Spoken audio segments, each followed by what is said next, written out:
Hare Krishna, Krishna Krishna, Krishna Hare Hare, Hare Rama, Hare Rama,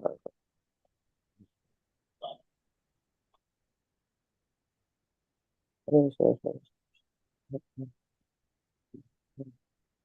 Hare Krishna, Krishna Krishna, Hare Hare,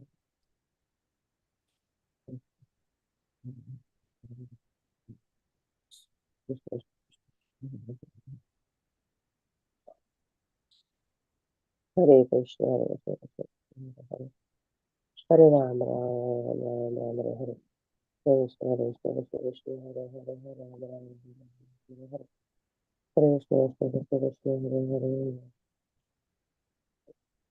Hare Krishna, Krishna Krishna, Hare Hare, Hare Rama, Rama Rama, Hare Krishna, Krishna Krishna, Krishna Hare Hare, Krishna Krishna, Hare Hare, Hare Rama,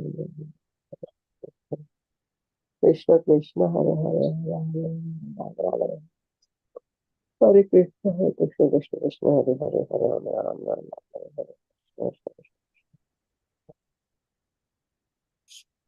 Krishna, Hare Krishna, Hare Hare, Hare Rama,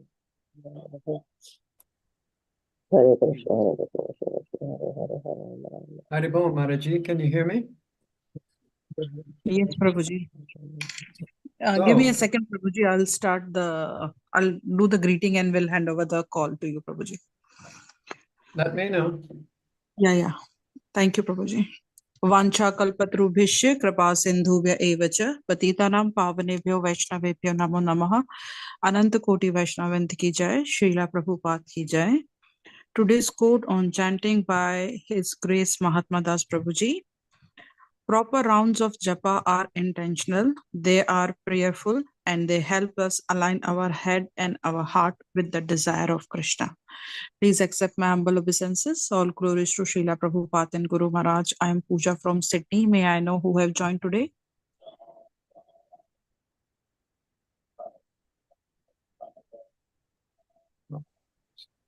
Hare Krishna, please accept my humble obeisances. All glories to Srila Prabhupada and Guru Maharaj. This is Nikunja Rasadas from Germantown, Maryland. Hare Krishna Prabhuji, Dandavat Pranam. All glories to Srila Prabhupada and Guru Maharaj. Thank you so much for joining.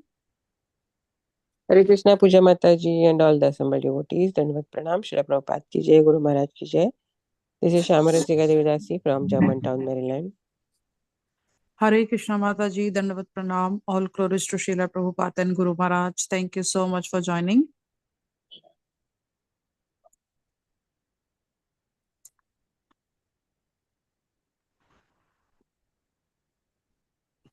Hare Krishna devotees, Dandavat Pranam, all glories to Srila Prabhupada and Guru Maharaj. Today we are so fortunate to have His Grace Gokul Das Prabhuji from Mayapur. And today Prabhuji will enlighten us on Srimad Bhagvatam, Canto 7, Chapter 1, Verse 9. Hare Krishna Prabhuji, Dandavat Pranam. Please take over the call. Okay, Haribol, all Haribol. Thank you for attending, your dear devotees. Thank you. So I'm going to attempt to just read as though I'm reading a book, because reading and then having responders repeating is not going to be workable under this format. And then it's also a long purport, and being severely dyslexic myself, it would take me more time than the class allows for me to get through it all. But Prabhupada is sticking to the topic and just giving different examples of how the topic works, what he's discussing all the way through. So I'll go through the first two primary purport paragraphs, and then I'll make a comment, as Prabhupada always wanted us to do, according to our own realization. So here's the verse. Jyotir Adir Iva Bhati Sangatana Vivichyate Vidhantyat Manam Atmastam Matit Va Kavayo Anan Matit Va Kavayo Tata. Okay, and here's the transliteration. Jyotihi, fire. adihi, the other elements, eva, just as, adhati, appear, sangatat, from the bodies of the demigods and others, na, not, vichyate, vivichyate, are distinguished, vidanti, perceive, atmanam, the supersoul, atmashtam, situated in the heart, matitva, by discerning, kavyaha, expert thinkers, antaha, antataha, within. Excuse me, I got a bit of a cold. Translation. The all-pervading personality of Godhead exists within the heart of every living being, and an expert thinker can perceive how he is present there to a large or small extent. Just as one can understand the supply of fire and wood, the water in a water pot, or the sky within an empty pot, one can understand whether a living entity is a demon or a demigod by understanding that living entity's devotional performances. A thoughtful man can understand how much a person is favored by the Supreme Lord by seeing his actions. The topic here, in the context of the other verses before it, Maharaj Parikshit asked, how can Krishna say that he's impartial if he seems to show favor to devotees? And now I'll tackle some of this purport here. In Bhagavad Gita 10:41, I'm not going to read the Sanskrit. Krishna is telling Arjuna, know that all beautiful, glorious, and mighty creations spring from but a spark of my splendor. Prabhupada speaks. This is Prabhupada's purport. We have the practical experience of seeing that one person is able to do very wonderful things, whereas another cannot do those same things, and cannot even do things that require only a little common sense. Therefore, how much a devotee has been favored by the Supreme Personality of Godhead can be tested by the activities that the devotee has performed. In Bhagavad Gita 10:10, the Lord says, I'm going to interject here that when Prabhupada says favored, the Lord isn't favoring him. The Lord isn't favoring anybody. That's his point. The Lord, it appears that Prabhupada is favored, but it's because Prabhupada cannot. Now, Prabhupada is actually speaking from his own experience, what he had run into. It appears that a devotee is favored by the Lord because the devotee is able to understand the Lord, because he's qualified to understand. He's not affected by the tamagun and rajagun, the modes of passion and ignorance in the heart. A person, okay, so having said that, to those, now he's quoting Bhagavad Gita 10:10, to those who are constantly devoted and who worship me with love, I give the understanding by which they can come to me. This is very practical. Excuse me. A teacher instructs the student if the student is capable of taking more and more instructions. Otherwise, in spite of being instructed by the teacher, the student cannot make strides in his understanding. This has nothing to do with partiality, Krishna being partial to one and favoring one and not favoring another. When Krishna says, this is Sanskrit here, this indicates that Krishna is prepared to give bhakti yoga to everyone, but one must be capable of receiving it, of understanding it, is what he means. But because of the modes of material nature he may be in. That is the secret. Thus, when a person exhibits wonderful devotional activities, a thoughtful man can understand that Krishna has been more favorable to this devotee. So, What Prabhupada is doing, he does in a lot of his earlier purports, is referring to his own experience. This is why he also wants devotees to give the class. He even has devotees give class while he's present, because he wants people to refer, the class giver to refer to their own experience, like he's doing here. He didn't get any support for a while from his godbrothers and or other people. They couldn't believe it. They just thought that they were thinking that bringing devotional service outside of India was just, saying Lord Chaitanya is saying every town and village was just poetic, just poetry. They didn't know that, believe that it could actually happen.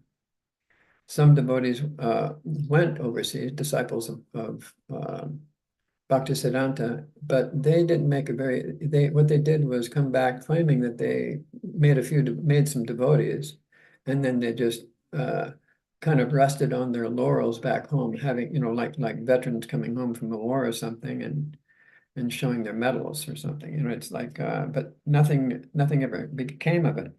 In other words, they were in a mode of passion or ignorance. They weren't in the sattva gun mode of goodness. So let's see. Yeah, back to yeah. So okay, so I'm gonna take one more paragraph here. This is not difficult to understand, but envious persons, he's speaking his own experience, but envious persons do not accept that Krishna has bestowed his favor upon a particular devotee in accordance with his advanced position. Such foolish persons become envious and try to minimize an advanced devotee's activities. That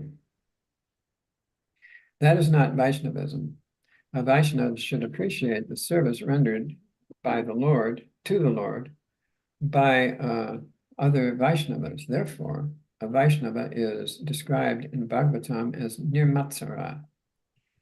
I'm pretty sure nir means not, and matsara must mean envy. Vaishnavas are never envious of other Vaishnavas, nor of anyone else. And therefore, they are called nirmatsara. Well, like it's a long word there. So this reminds me of, see, this reminds me of Sripad Bhakti Pramod Puri Goswami, one of Prabhupada's godbrothers. He's loved by everyone, and he also he had a lot of appreciation for Srila Prabhupada. He was not envious of Srila Prabhupada for doing what he did. He admired it. That's Sripad Bhakti Pramod Puri Goswami. So he's an example of one who is nirmatsara, a godbrother. As Bhagavad Gita informs us, one can understand how one is saturated with sattvagun, rajagun, or tamagun. In the examples given herewith, fire represents the mode. There's examples given by Sukadeva Goswami. Fire represents, this is like an analogy. Fire represents the mode of goodness, and one can understand the constitution of a container of wood, petrol, or other flammable substances by the quantity of the fire. Similarly, water represents rajagun, the mode of passion. A small skin, like a flask, and the vast Atlantic Ocean both contain water. And by seeing the quantity of water in one container, one can understand the size of the container.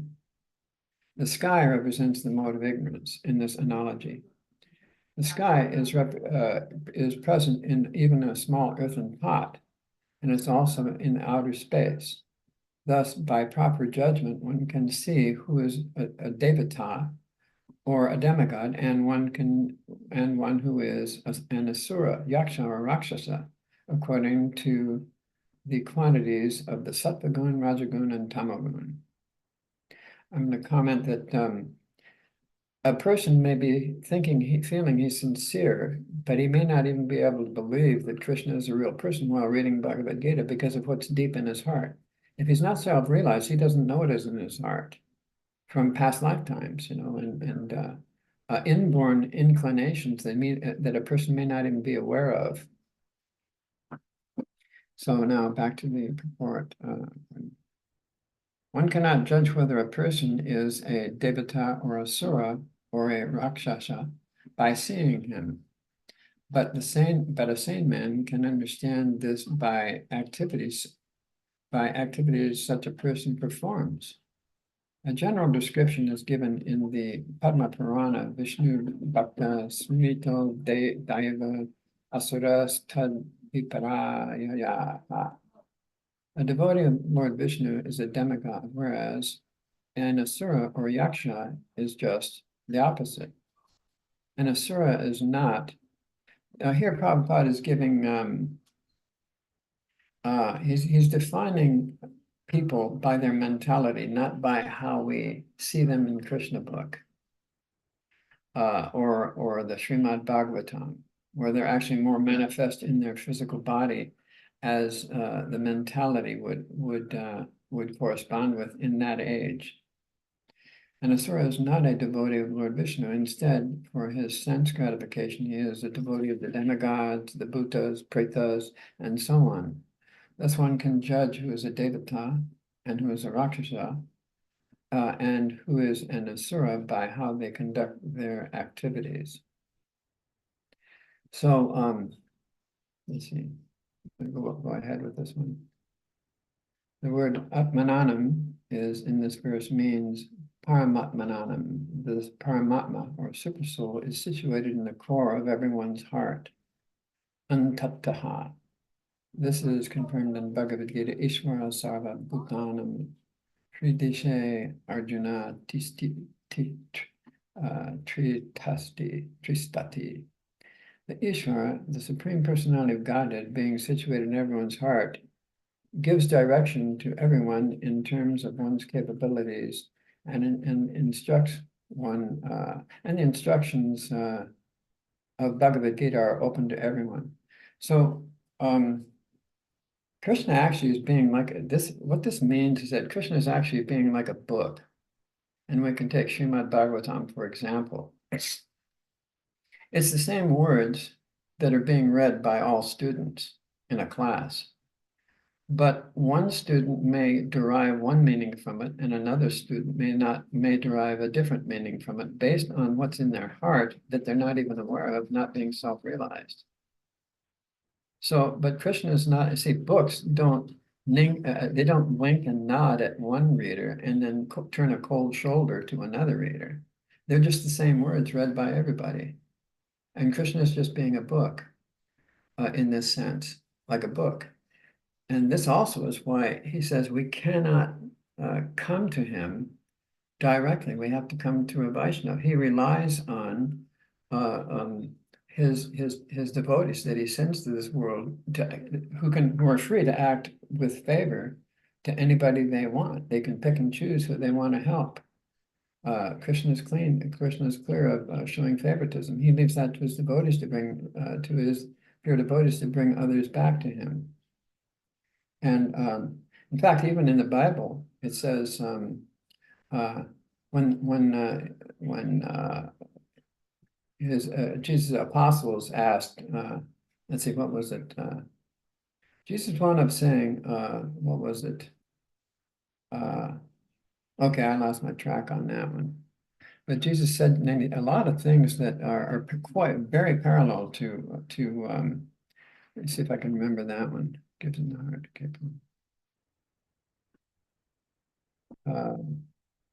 Oh yeah, no one cometh unto the Father. He says, Jesus said, no one cometh unto the, Jesus didn't say, no one cometh unto the Father but by me. In whichever verse that is. He says, no one cometh unto the Father but by one of the Father. Apatir is the word given. No one cometh unto the Father but by one of the Father. He didn't say, but by me. So he's saying the same thing. Okay, the Bhagavad Gita instructions in Bhagavad Gita are open to everyone, yeah. But some people understand them properly, whereas others understand them improperly, and they cannot even believe in the existence of Krishna, although reading Krishna's book. Although the Gita says Sri Bhagavanu Vacha, indicating that Krishna spoke, they cannot understand Krishna. This is due to their misfortune and incapability, which is caused by Rajagun and Tamagun,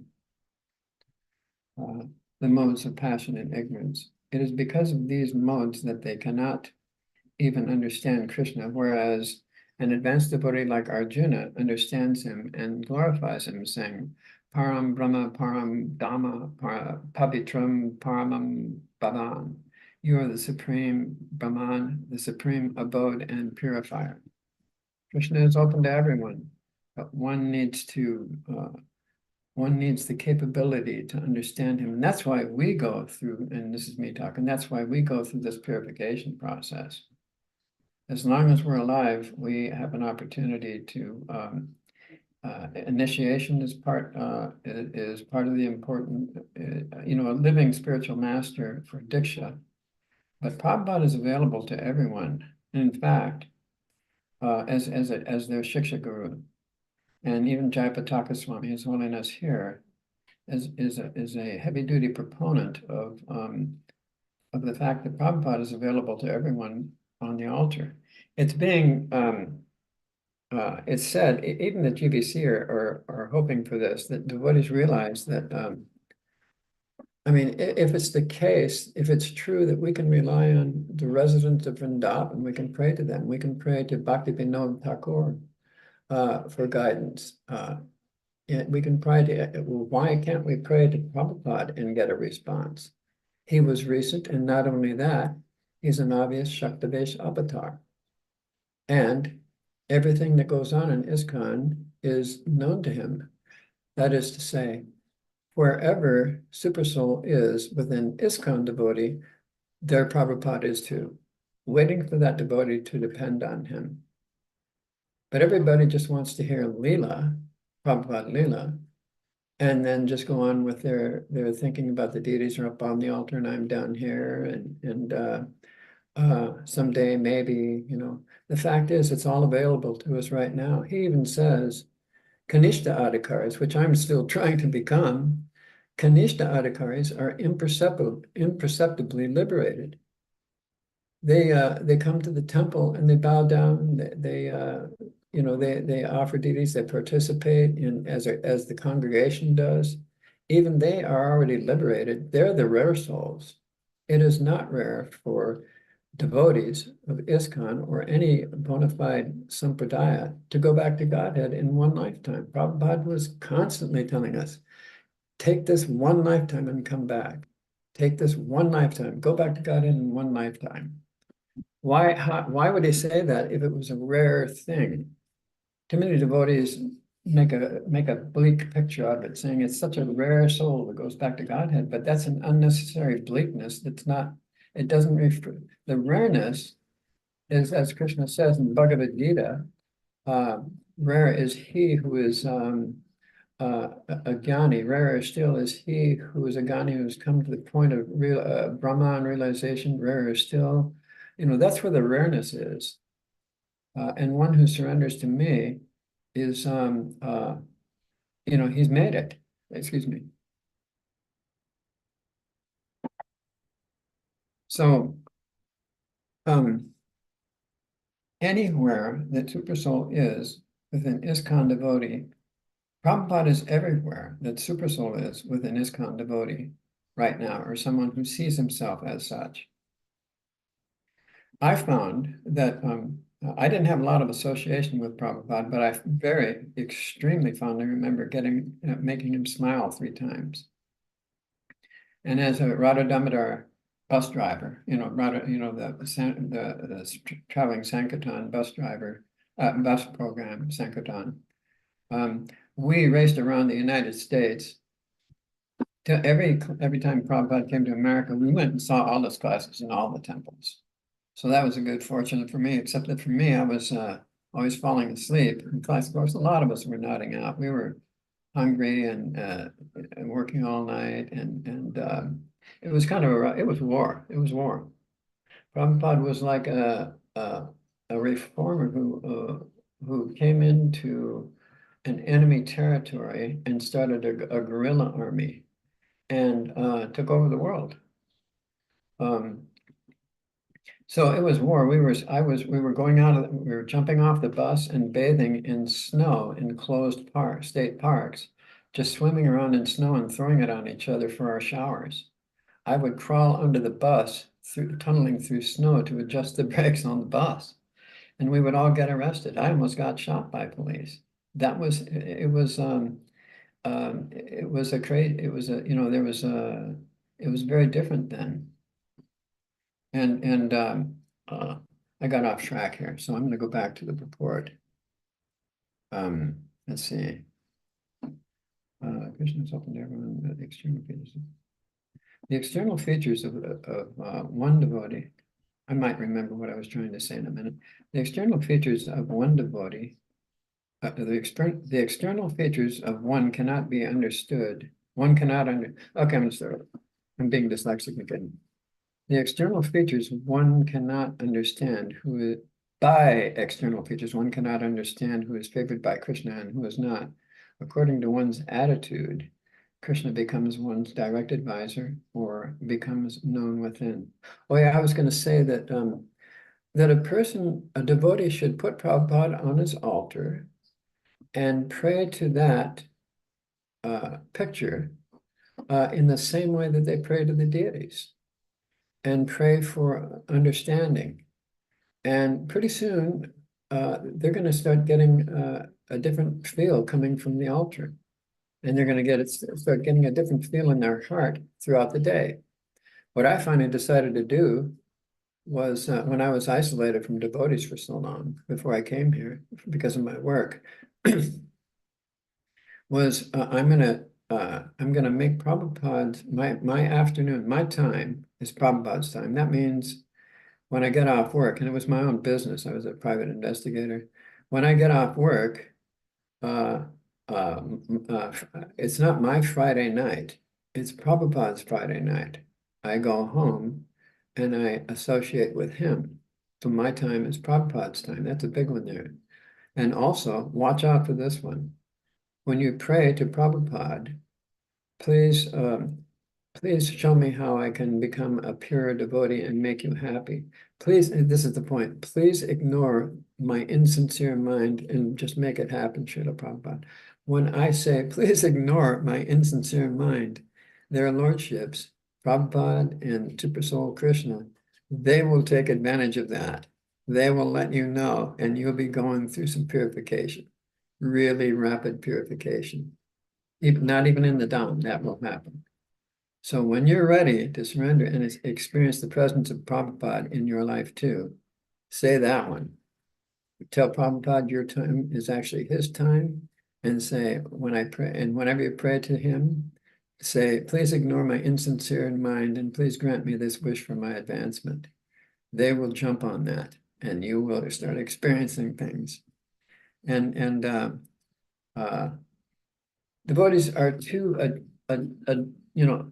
much into seeking blessings. They can bless themselves. By just doing that. I can't. I had good parents until I was 10 years old. Then several tragedies took place. I was the bad luck kid on the block, and but they were just tremendously good, loving parents.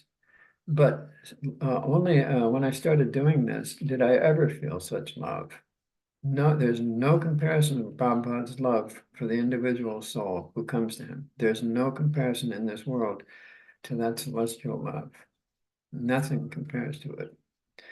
And I mean, even an ant can, I say this in my Vyas Puj to him, even an ant can feel his love. And I'm the proof of that.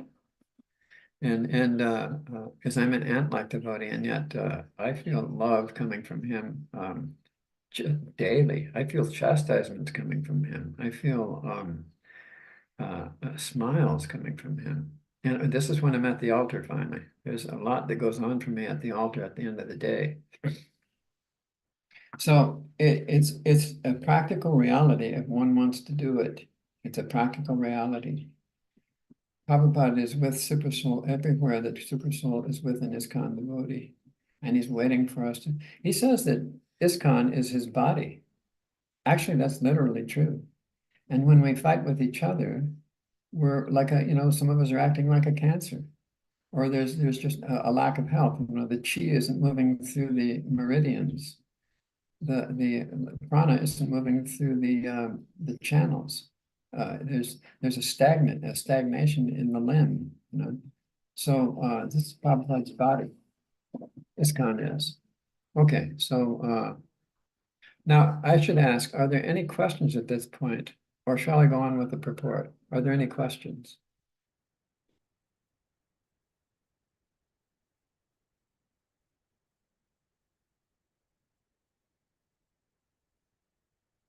Okay, I'm going to go on from here now. Let's see. According to one's receptiveness, whether one is a devata, asura, or yaksha or rakshasa, Krishna's quality is proportionately exhibited. This proportionate exhibition of Krishna's power is misunderstood by less intelligent men to be Krishna's partiality. Yeah, see, so that's like the old man going deaf out on the front porch. This is an analogy. And he calls to his wife, but he can't hear her answer. She's answering, but he can't hear her answer. So he thinks that she's going deaf. The soul sees favoritism, or sees what apparent is favoritism by someone like Prabhupada doing so much, and thinks this is favoritism. He's enabling Prabhupada, for instance, to do so much, and thinks that's favoritism. But what he's not understanding is that he himself is blocking his own ability by his deep in modes that he doesn't know he has because he's not self-realized. Let's see, Krishna is equal to everyone, and according to one's ability to receive that favor, one advances in Krishna consciousness. Excuse me. Vishwanath Chakravarti Thakur gives a practical example in this connection. In the sky, there are many luminaries. At night, even in darkness, the moon is extremely bright. It can be directly perceived. The sun is also extremely brilliant. When covered by clouds, however, these luminaries are not visible, distinctly visible. The cloud covering is in our heart that he's referring to. Now I'm gonna start. I'm gonna bring up some news that's entirely relevant to this. I'm calling it news. I heard a talk show by Shruta Kirti last night, who was Prabhupada's assistant for several years. And let's see. Prabhupada in 74 and early 75, and I remember some of this happening, in an indirect way while I was doing what I was doing, driving the bus and going out. And anyway, whenever he comes to America, swooping around to all the different temples and seeing, getting more classes in. And I didn't sleep through all of them. But anyway, there was a 2-month period where he went to 12 temples all the way around the world. And in this tour he made completed in 75, he wound up falling into an ecstasy while giving class several times in different places, Caracas, Atlanta. I was there in Atlanta, and other places. And what Shruta Kirti thought was that when he goes silent giving a class, he's holding back the symptoms to not put on a show, but he's actually, you can see, it's like there was some tears down his face, and there's a little bit of shivering, and just quietness, looking down. And the devotees just go completely silent, waiting, not a sound, no japa, nothing. And now in this class, I was nodding out, my head would fall and then come back up. And this is what I vaguely remember. I remember being introduced to him later that day. That's where I got my second smile from him. But I woke up. I mean, I didn't really fall totally asleep, but I've been driving all night. I straightened back up and I saw devotees were now chanting, because Prabhupada said, chant Hare Krishna. And finally, and but they all had this their pupils were dilated with some kind of excitement about something. And I thought, wow, that's amazing. That was a quick class. I wonder what what went on. I mean, like I know I wasn't fully conscious, and so I had to go out and do something with the bus, you know, to get it tuned up or something. I forget. And later on, I met him that day. We all went through one at a time, a big line up the stairs to his little room. And we'd put a flower down on his desk and offer obeisances, and Tamal Krishna Goswami would tell Prabhupada what our bhakta name is. And in fact, I may have been initiated by then. I'm not sure. I can't remember if that's all a blur to me now. But Shrutakirti said, when he came back to Mayapur, he went into ecstasy. It happened again. And so Shrutakirti says that, let's see, not only did Prabhupada see that he had done what nobody could believe would be done all around the world, Africa, Australia, South America, Europe, America, Russia. He could see that he had done exactly what was predicted to have happened. And he finally said, and Jayapataka Swami, he asked Jayapataka Swami, and so how are all the devotees doing here? I forget, this is some kind of a meeting, maybe it was after a class or something. And Jayapataka Swami says, oh, we're doing all fine by your grace, by your mercy, Srila Prabhupada. And Prabhupada says, no, not my mercy. Bhaktivinoda Thakur, he wanted, he predicted. In other words, Bhaktivinoda Thakur empowered he knew that and Bhaktivinoda, and now Prabhupada says, he said that someone will come who will do these things, who will make this happen. I may be that person. So, are you planting banana trees? Or, see, in other words, he wouldn't let us talk about it. He wouldn't let the devotees talk about it. He just said that one thing. He said, Bhaktivinoda wanted, no, not my mercy, Bhaktivinoda's mercy. He said that Bhaktivinoda wanted. Prabhupada said that this would happen. He predicted. I may be that person. So, you guys, are you planting banana trees? He wouldn't let the devotees talk about it. That's all he ever said on the matter. So that's the Vaishnava news that's relevant. Prabhupada went and changed the world, and then he had to do it by himself. So there's one other topic that should be considered for devotees. I'm not sure how junior or senior your graces are. I haven't, of course, met you, but since you're on the 7th canto, I'm sure you've gone through it up to this point. And many contradictions, and I'm the contradiction king. I'm an idiot, and I'm not even a Kanishta yet, but I am the contradiction king. I can find and show how there's nothing in Prabhupada's books that's a contradiction. One example is, and this is something I bring up because this can be troubling to some devotees.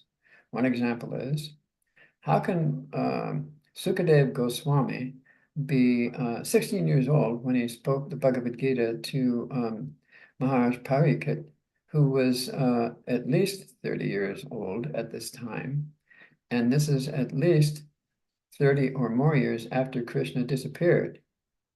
How can he be 16 years old? Quite simply, he was 16 years old in his physical age, but not in the time that he had spent wandering the earth as an avadut. Another contradiction is, how can we call in this age, and this has many, many ramifications and problems that ISKCON has, little diseases that in Prabhupada's body, and this has direct relevance. The sun, how can the sun be referred to as a god on a chariot? To newer devotees, to us back in Prabhupada's day, yeah, he's a god on a chariot, that's it, no problem. because he was so powerful with us. We were just heathens, just barbarians, but he was so powerful. His presence was so powerful that we did accept whatever he said literally is what he wanted. But now there's devotees, a small percentage of devotees who get us in trouble because they can't really believe it. They either don't read his books or they do, but they go out and get in trouble because they don't really think that they're relevant or can be taken seriously. The sun that is seen in the Dwapar Yuga by sages is a god on a chariot, and by demigods, the sun is not just a flaming ball of fire in the sky, so many thousands of miles away. It is a god on a chariot. It's the same thing transdimensionally. They are the sun seen by the demigods and by us as just a big fiery ball in the sky is the same place, the same phenomenon seen on two different levels of consciousness. Srimati Radhika Devi was mad at Krishna once, and he compared her face to the moon, Chandra something, the moon, and then she got mad at him and said, the moon has pock marks, it fades, it's tilted, and it comes from the ocean of milk, where there was poison. So here, Srimati Radhika Devi was referring to the moon in both the Kali Yuga perception, being tilted, having pock marks, and fading, as the moon wanes, and also coming from the ocean of milk. How can a moon come from the ocean of milk? Well, she knows that it's both. She referred to the moon on both levels of consciousness for Leela purposes, because they're both the same place. The little one we see up close and the bigger one that's farther away are actually perceptual phenomena, and this is verified in quantum mechanics. They found out that perception is what causes phenomena, and perception cannot be and what we perceive with our senses, like this table, seems solid. I'm tapping it, it seems solid, but actually it's a part of my my perception that that it's real, when actually it's non-existent because it's temporary. What's real is that it's made of Brahman energy, which the quantum physicists can't see, but it takes temporary forms. That's what Krishna calls non-existent. So so even quantum physics verifies, it takes more detail, a little more detail, but even quantum physics verifies that there are many different ways of perceiving the same thing. So the Earth, the little round Earth planet we're on, well, to stick with the sun god, the sun is is a god on a chariot for some, and just a big fireball in the sky. There are no contradictions. And so the more one prays to understand, you can pray to Prabhupada, for instance, the more when you run into a contradiction, and he'll give you an understanding of how there are no contradictions. And this is the only philosophy I ever found that had no contradictions. We have no problem of evil. Christians have a problem of evil. Mayavadis have a problem of ignorance. Buddhists have the problem of suffering. If God is all powerful for the Christians, how can there be evil? He must not be all powerful. See, there's a contradiction. Well, devotees know that the evil isn't in Krishna, it's in us. We're independent beings. And the same goes for matter. Matter or material things are ultimately a state of mind, and I can prove that in millions of ways, just by Prabhupada's words. Matter is a state of mind. And what was I saying? I'm wandering, my mind is wandering again. It's just that oh yeah, even quantum physics has recently proven this in their Nobel Prize for Physics 2 years ago now. They say they can, basically what they're saying is that the universe is not locally real. That's an aphorism for the fact that the things we perceive are not independent of our minds, and that there's apparently no distance between things that look to us to be far away because they affect each other instantly, past and beyond the speed of light. And that's not entanglement. That's entanglement is even another thing. So the universe we perceive is in a sleeping state of Maya, and the only reason why you and I see the same universe is that Krishna is overseeing the dream of this temporary stuff. He's orchestrating it so that you and I see the same thing when we're looking at it, so that it appears objective. But even quantum physics verifies what Krishna said to Uddhava and Arjuna 5,000 years ago when Krishna told them that this material world is imaginary. Withdraw your senses from it. It's non-existent. It's the only reason why Prabhupada says that the material world is real is for the Mayavadis. It's real because it's Brahman. And when devotees offer anything to Krishna, they're not giving Krishna a material thing. They're giving Krishna back his Brahman energy. They're using it as Brahman, not as matter.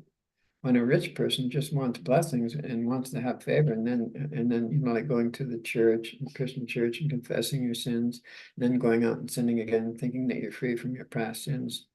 A rich person may want to offer Krishna a big plate with fancy foodstuffs, with a lot of expense, but he may be offering only matter. It depends on his mentality.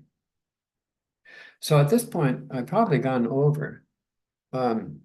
And probably gone, but I just thought that everyone should be aware of, like what's going on now right here with this news that Shrutakirti and others are saying about Prabhupada's pastimes too. Now I'm going to ask, I should ask one more time, it's getting pretty late. Are there any questions? I'll just sit here and see if anybody wants to take some time. I'm going to read through the purport a little bit more while you can take some time to see if there's any more questions. Or any questions?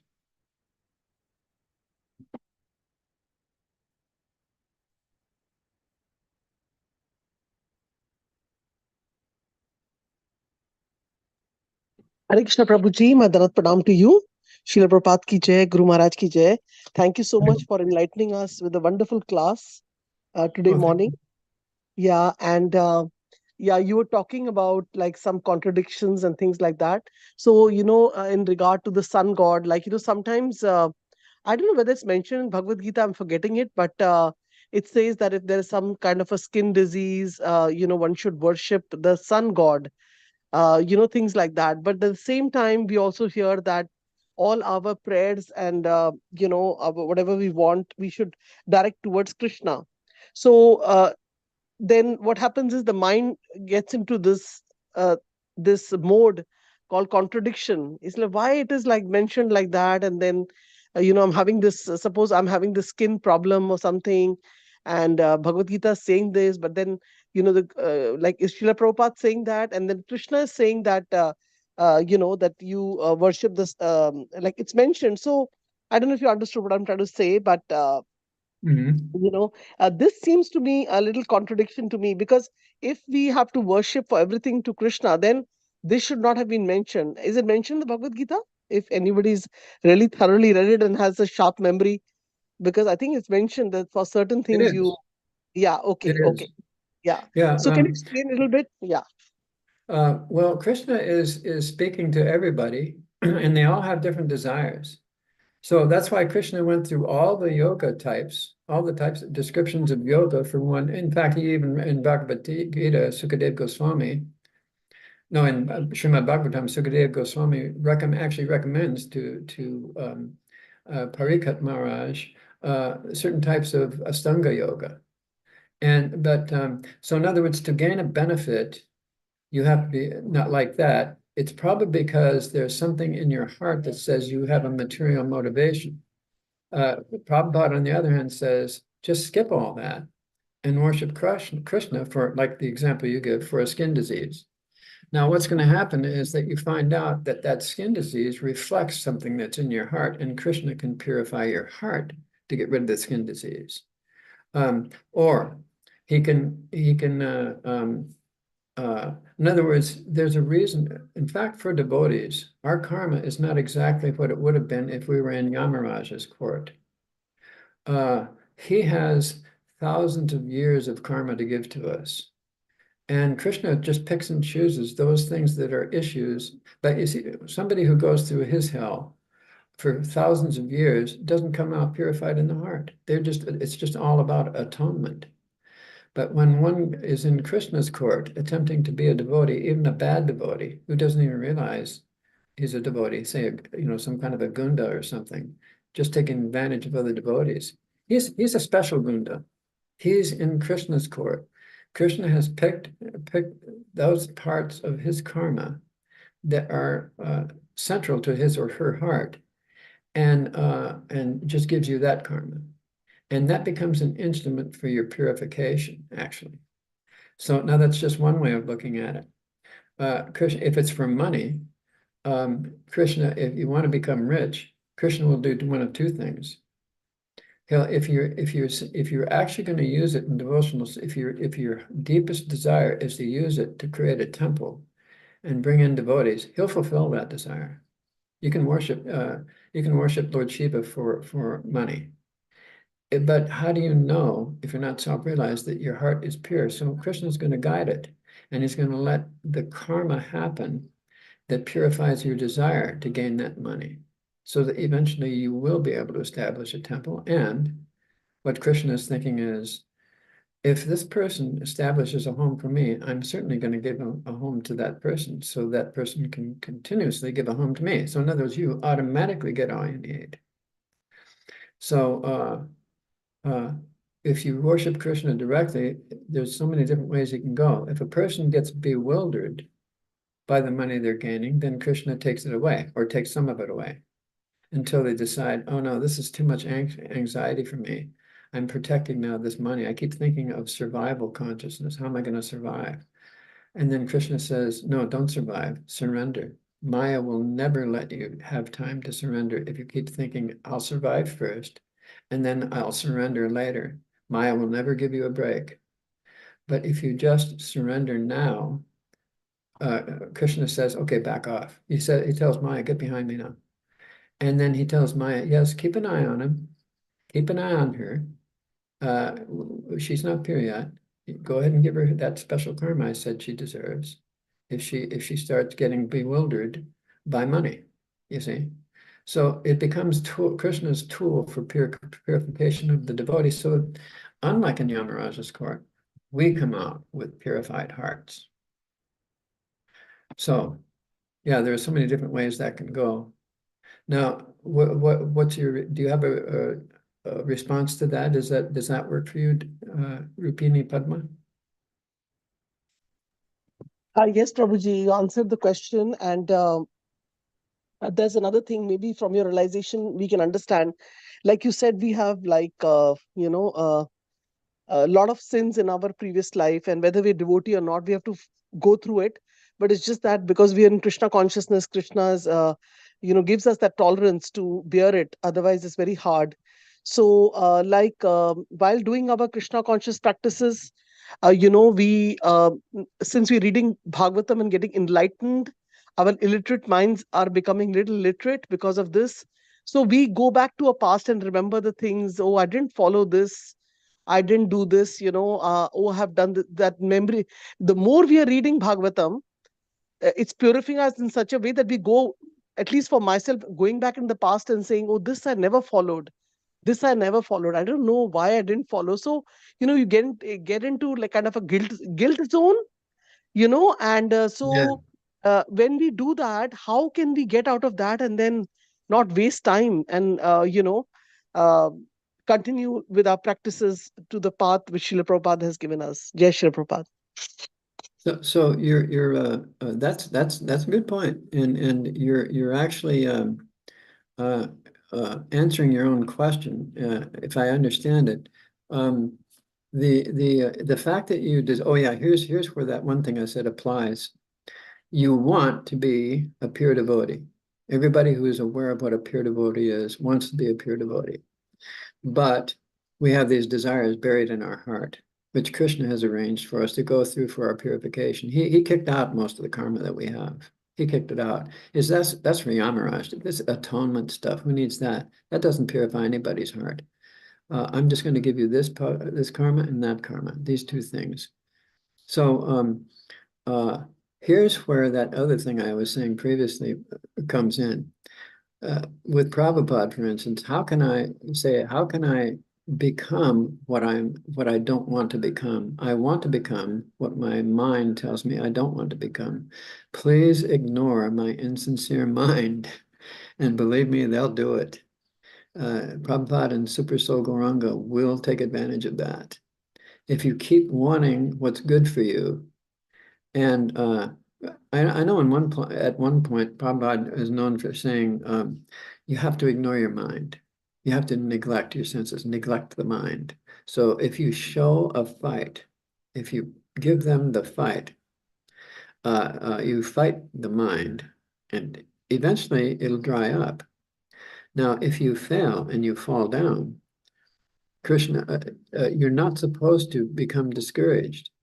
The point is that it's like Krishna says in the Bhagavad Gita, fight for the sake of fighting without considering happiness, distress, gain or loss, victory or loss, etc., or happiness or distress.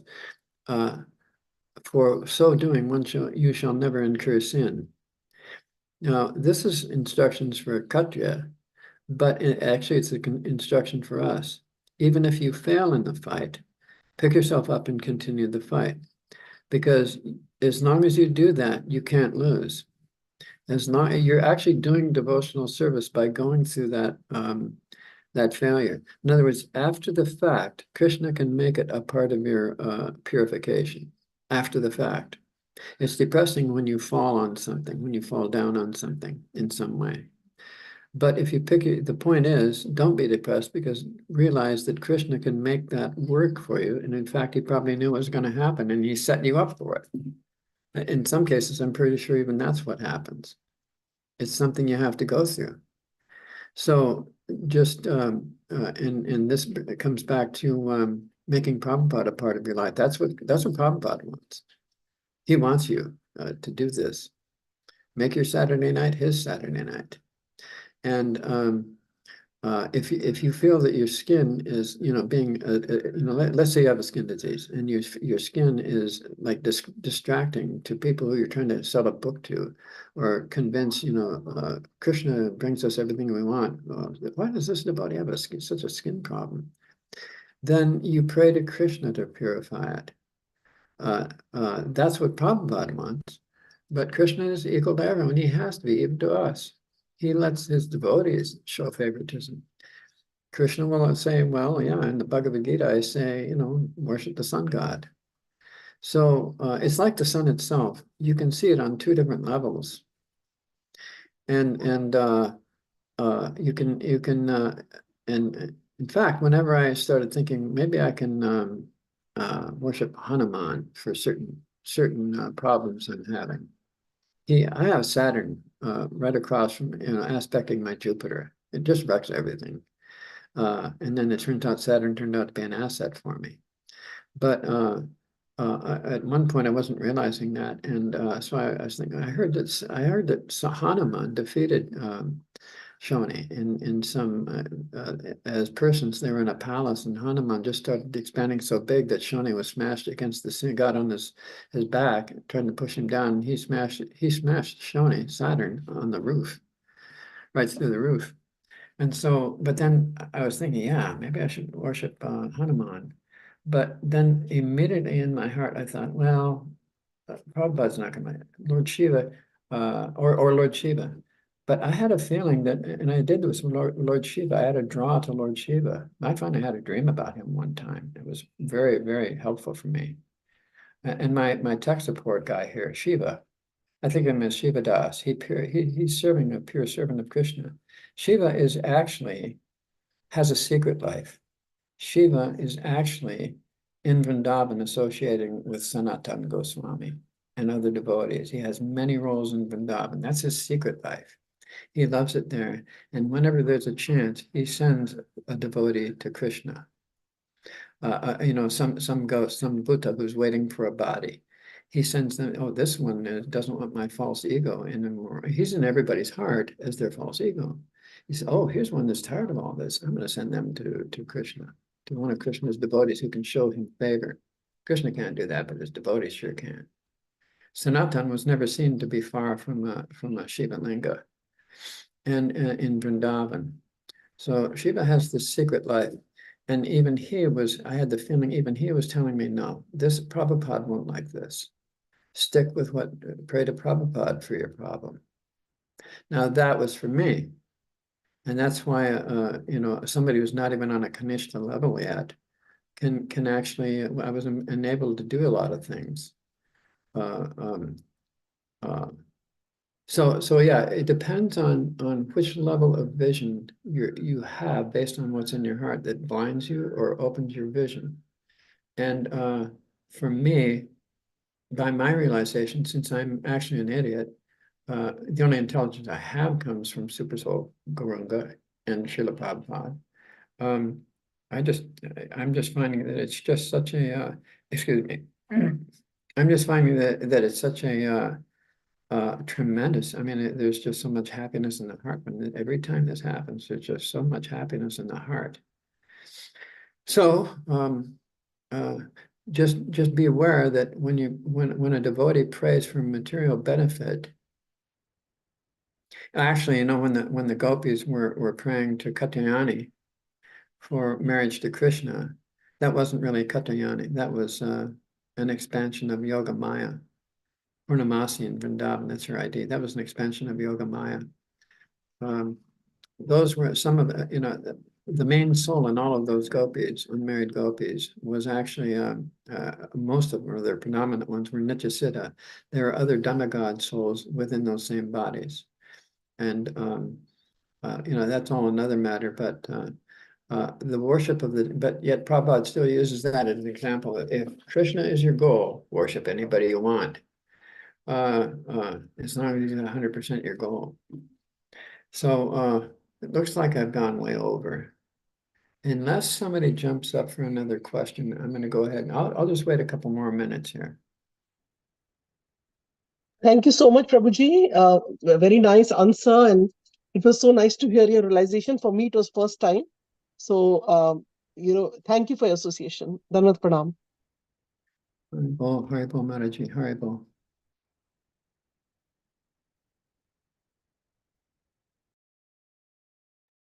Hare Krishna, Prabhuji, Dhanvat Pranam. Such a wonderful class, Prabhuji. And just wanted to let Mataji, Rupini Padma Mataji, that His Grace Gokul Prabhu is from Mayapur and he's Prabhupada disciple. And we got connected through Anupam Srivas Prabhu. So thank you so much, Prabhuji, for coming. I don't have any question, but I would like to continue, Prabhuji, more. Oh, no, we should, I don't want to hold up anybody else. But it is a real honor to be able to talk to you guys. It's nice to hear from and to be a part of somebody else's devotional service, some real devotees, as opposed to myself. I appreciate all you guys honoring me in this way. So I'll go ahead. Prabhuji, we are so fortunate to have you on call today. And if you have time, would you like to share how you came into Krishna consciousness and in the connection of Prabhupada, Srila Prabhupada? Well, I was getting out of the Marines. For the last year, I was going to the temple, even at times when I was supposed to be working on base. And it was, that was back in the days of the draft, and the Marines were just the worst place to be. It was traumatic there all the time. But I came back from overseas, and I got a Krishna book from Mother La Bangalati. I remember her name, but I haven't heard about her since, but I'll always remember it. And this Krishna book just dumbfounded me. So I wound up carrying it around with me, and because I was a philosopher, I even had a hippie following. So a lot of people were, 4 or 5 people in their actually more like 10 people were sort of following me and waiting for me to get back, you know, with my hippie philosophy of everything is one and we're all God and that sort of thing. And but I was this philosophy, and I checked all the scriptures, all the major scriptures, and some of the esoteric scriptures of all the religions, and I never found anything close to being like this. It was just the way Prabhupada wrote and spoke was totally unique, and I knew it was isolated. In language studies, it's called in the world of linguistics, it's called an isolate. Their inflection, their grammar is just of this sampradaya, this parampara coming from Prabhupada is just completely unique to itself. It can't be compared to other philosophies and spiritualities that all sound like they're trying to speak in old English and sound profound like what you hear in the Bible. So I was carrying the Krishna book around and I just walked right off base. Nobody noticed. I came and went like a ghost. Nobody even noticed. Normally, I would have wound up hammering rocks and turning them into gravel on the colonel's driveway in the sun all day for what I did.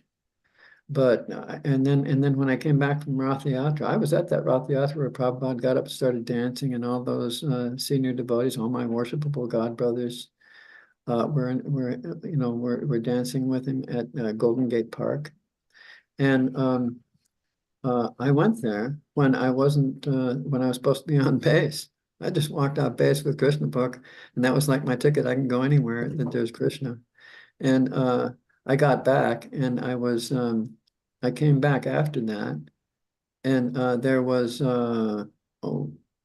there's somebody called me and said, where the heck were you? And you're in big trouble. So they said I'm confined to big trouble unknown, but actually I was just confined to my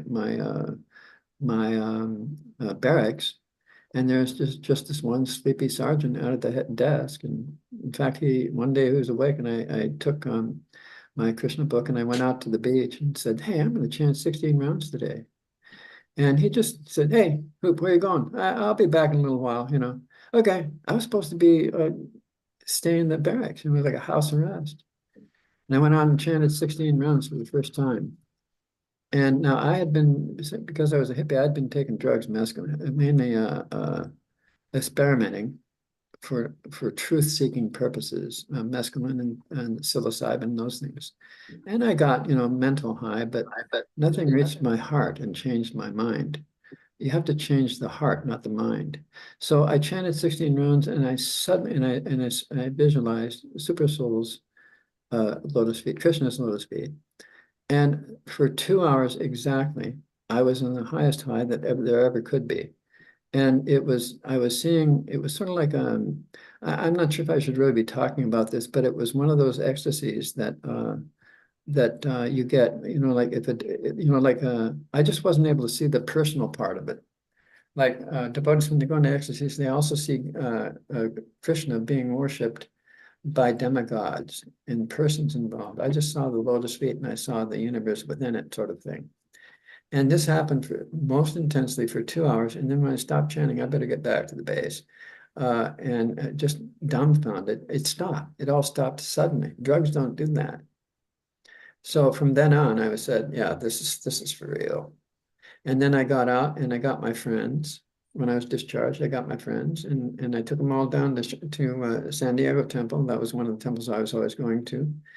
And it just so happened that Radhanarma and our buses were visiting there, Tamal Krishna Vishnu John Goswamis.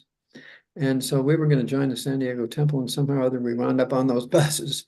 And that's where it all started. I wound up, because I wasn't good at Sankirtan, I wound up driving a bus.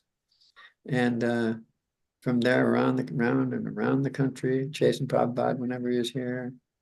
That's how I got. Oh yeah, when I brought my friend to the airport, and I saw Prabhupada for the first time in person before this happened. I forget, or maybe it was after. Yeah, oh yeah. So I was running around by myself at the San Francisco airport when I was at Golden Gate Park. Went up there, and these sannyasis suddenly were coming through with Prabhupada in between them, like two rows of sannyasis, and Prabhupada was in the middle of them. And they were like holding their dandas in a way to keep people back. But this was an empty room and nobody was there. And then they saw that I was looking for them, and then they moved the line protecting Prabhupada from crowds that weren't there, moved out around me, so that I would be close to Prabhupada, and they moved in, each sannyasi moved away from Prabhupada to let me by inside the line by Prabhupada, and Prabhupada just kind of moved his head with a smirk, and I touched his hand accidentally with a cane. And being a tough guy Marine, I thought that I might hurt him if I touch him. But I touched him and he felt like diamond hard. And he had this little smile on his face, and as he walked by. And so that's what impressed a stupid Marine, is he felt like diamond hard. He manifested an opulence that he was empowered to right at that moment, because he's a perfect yoga mystic. And then I followed them, and that's what, then I went to that one Golden Gate Park, Ratha. I shouldn't say anymore. I should probably get going now. Is there anything else should I close at this time? No, Prabhuji, it's so nice. You are telling us, like realization, how you got the realization of by chanting 16 rounds and with the darshan of Srila Prabhupada, his touch, and the devotees were so nice that they were allowing you to go near to Srila Prabhupada. So we are just cherishing your memories, Prabhuji. So am I. I can't forget a moment of it. Okay, so I'm going to close now, and I'm going to thank you all, dear devotees, for letting me have this opportunity to associate with you. Yes, thank you so much, Prabhuji. So, is that okay? We can add our broadcast list so that you can, like Rupini Padma Mataji, she sent the dates for the future speaking classes. So, are you okay to give your association more on our call? Yeah, that would be fine. That's good. Okay. No, I don't know. I mean, Mayapur is a fast-moving place, and it may get caught up in something, but I would like to be a part of that. Yes, very much.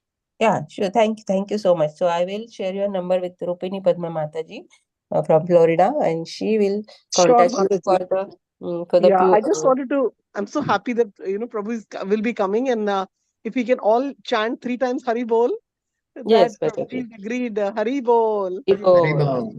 Hari Bol, Hari Bol. Thank you so much. Thank you so much for associating with us. Dandavat Pranam, all goes to Srila Prabhupada. That's such a nice class, and you gave us a nice perspective from a comparative perspective from where the material science stands in comparison to the insights and the scientific depth of Srimad Bhagavatam, and everything pales into insignificance, and even the Nobel Prize. Prabhupada once said to give the Nobel Prize to God, to Krishna. So your class is very it's brought new perspective and reinforced the primary tenets of our Krishna consciousness, and your life story has also gave us a nice impetus and redirection, if you will, in some of the areas where we lack. Thank you for your kind association. Please continue to grace us with your purifying association, Prabhuji. Hare Krishna. Oh, I would be inspired to, yes, and I hope to now. So and I appreciate that very much. This is good association for me too. So this will be fun for me. Fun for my heart. You guys are fun for my heart. You're fun internally for me. This is inspiring. So thank you very much, Prabhus. Thank you very much, all of you. So Hari Bol, and thank you so much. I'm closing now. Thank you so much. Thank you, Prabhuji. Hare Krishna. Pancha. Obeisances to all the Vaishnavas. Vancha kalpataruyascha kripa sindhu eva cha patitanam अनंतकोटि वैष्णव वृंद की जय। कृतराज श्रीमद् भागवतम की जय। श्रील प्रभुपाद की जय। His grace Gokul Prabhu की जय। Thank you Prabhu ji. Hare Krishna.